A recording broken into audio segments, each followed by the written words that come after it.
Hey guys, how's it going? It's your girl, Nova Horizon, and I know I'm in a new location. 'Tis my bathroom.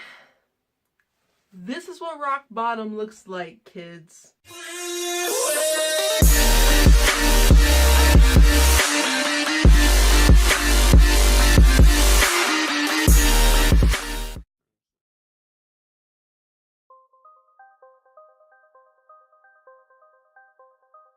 Anyway, guys, hey, how's it going? It's your girl, Nova Horizon, and today I'm doing a new segment on this channel. First of all, check out my hair. Is it fabulous?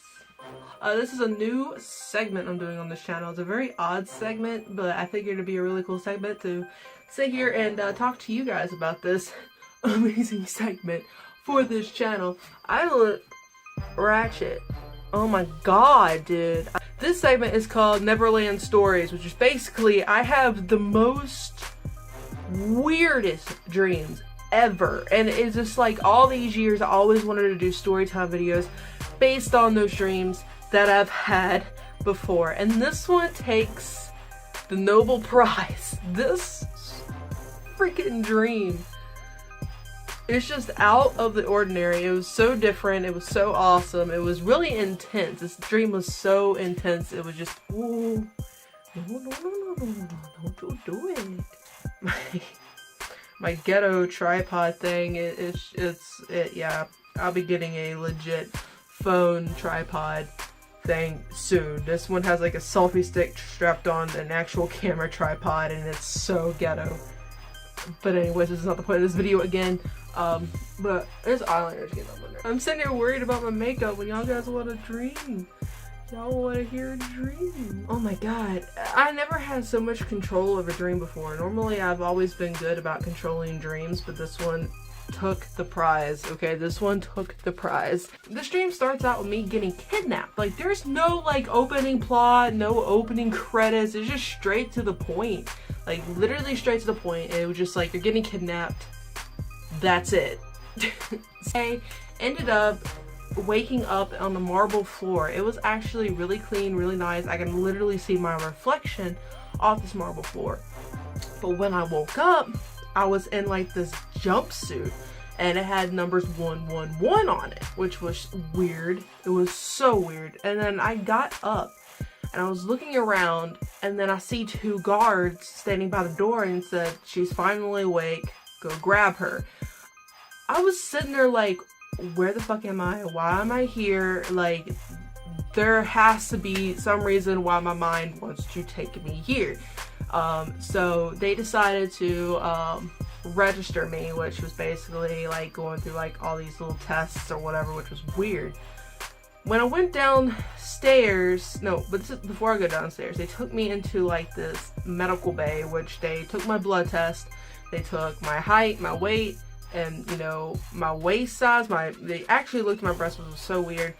And this is the most weirdest thing. This dream, I felt everything. Like, I felt needles in my veins. I felt the people touching me. It was so weird. Like, my dreams are so vivid, so real. I feel it in my sleep, and it's so weird. But anyways, so, and then after they finished testing me, they were saying, okay, take her to the purple room. And I was like, what's the purple room? By the time I go downstairs, there's black lights, there's neon lights, and then everything was just purple. It was a sex chamber. They are trading sex slaves in my dream. I don't understand what was going on. This was like Saints Row shit, okay? Saints Row kinky shit. What was going on in the purple room. So when I was going down the stairs, I literally looked over and these two people were doing it. I was like, okay. And I look over and there's these other two people doing it, and there was holes in the walls, you know, glory holes. It was just a really like, it was just in my mind, I knew this was a dirty place.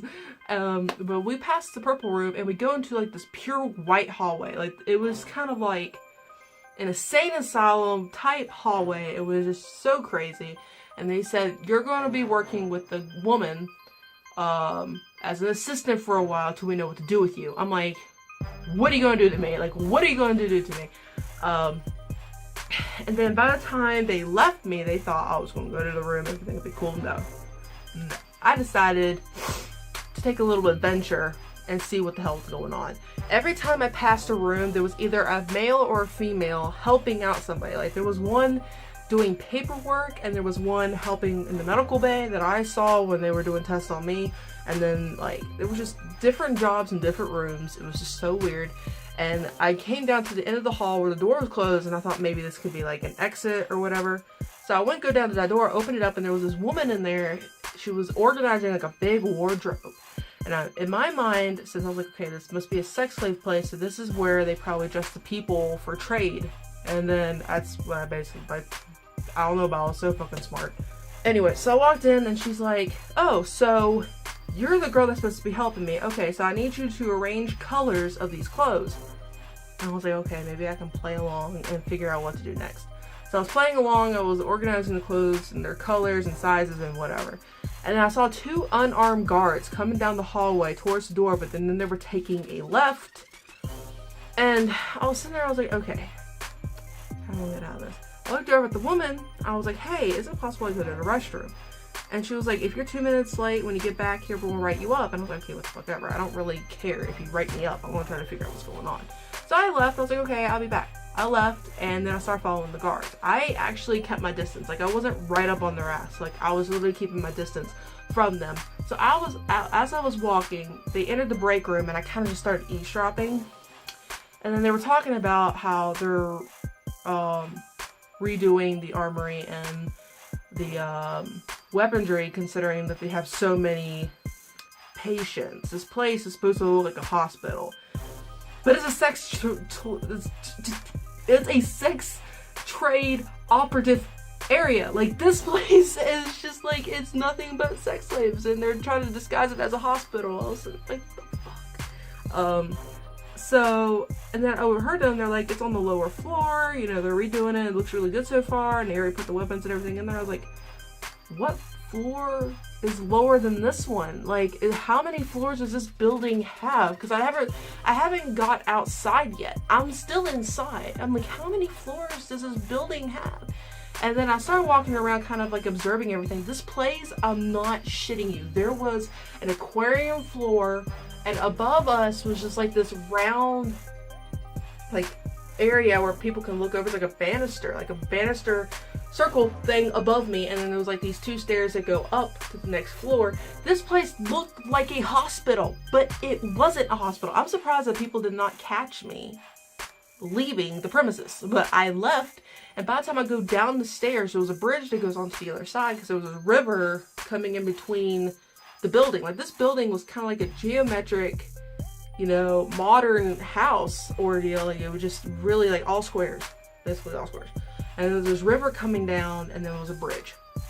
So before I crossed the bridge, this is when things could start a little weird, because I started to see familiar faces. Because I saw one of my managers, Roger, he was coming from on the other side. He was crossing the bridge. He saw me, and he was like, what the fuck are you doing? Like, why are you out here?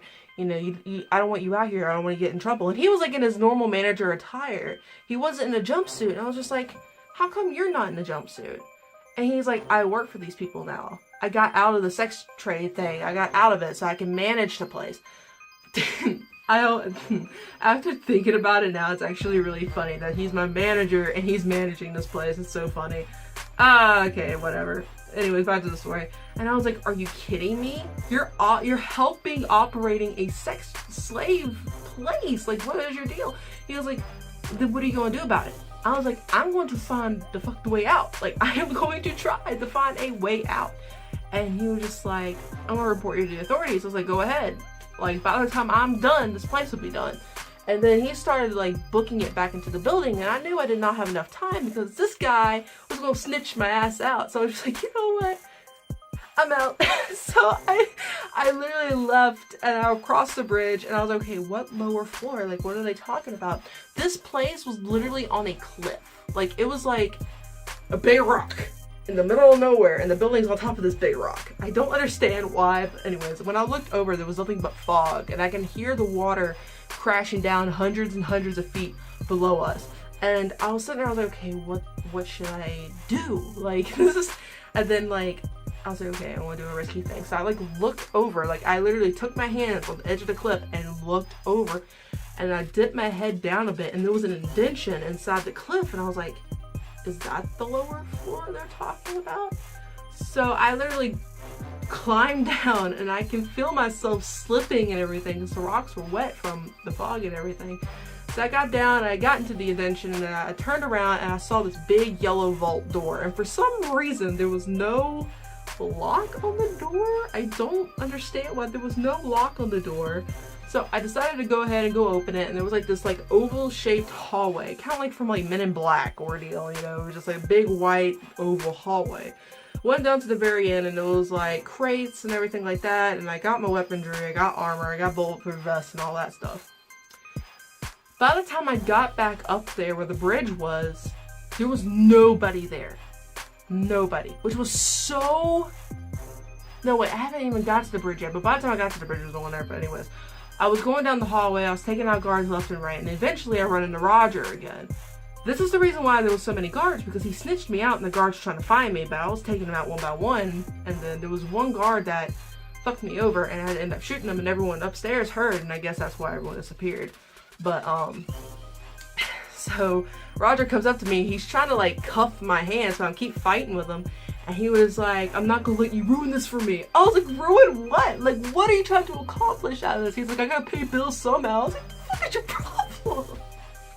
This dream, that was probably the most funniest part after thinking about it. At that moment in my dream, I was really pissed off at him, but after I woke up and thinking about it, it was just so funny. I was really fighting with him, like, what is your deal? Why are you doing this? I gotta pay the bills somehow. Like, are you fucking kidding me? And I literally punched him in the gut. He dropped to his knees, and I started bolting. And as soon as I ran up, I got to the bridge, nobody there. Besides, the dude who played John Wick, I forgot his first name, but his last name is Reeves. That was the dude, that's what he looked like. And he was standing on the bridge. Turns out this was the main traitor. Like, this is the guy who organized the kidnaps and take everyone in and all this stuff. It was so fucking crazy. But his name wasn't his name, like the actor's name. It was something different. He just looked like the guy. Just to clarify that before people go, are you fucking kidding me? He's such a nice guy. I know he's a nice guy. I love him. He's one of my favorite actors. That's probably why he's in my dream right now. So I was like, okay, why are you doing this? What's your motive? And we had like this back and forth conversation. I can't remember all of it, but eventually I shot him in the back of the head. And I was all over the news and everything. So it was a crazy dream. Like, it was so intense, it was so badass. It was one of those dreams where I wish you guys could see it for yourselves. I try to explain all that I can remember, but it was a badass dream. I loved it. I felt like a badass. I was at it. I was going. I did not take any shit. But yes. So if you guys like this Neverland Stories, let me know in the comments below, or just leave a like on this video so I know. Neverland Stories, I really want to do more of these because I get so many weird dreams. Anyways, I got slightly interrupted, my bad. But anyways, if you guys like this Neverland Story videos, let me know in the comments below, leave a like, all that good stuff. I always have really weird dreams, and I really want to keep doing these kind of videos because, I don't know, all my dreams are interesting and different. So, hope you guys enjoyed this video, and I'll see you guys in the next one. Deuces. Fire when the storm hits you. That's it, Brian? Yes.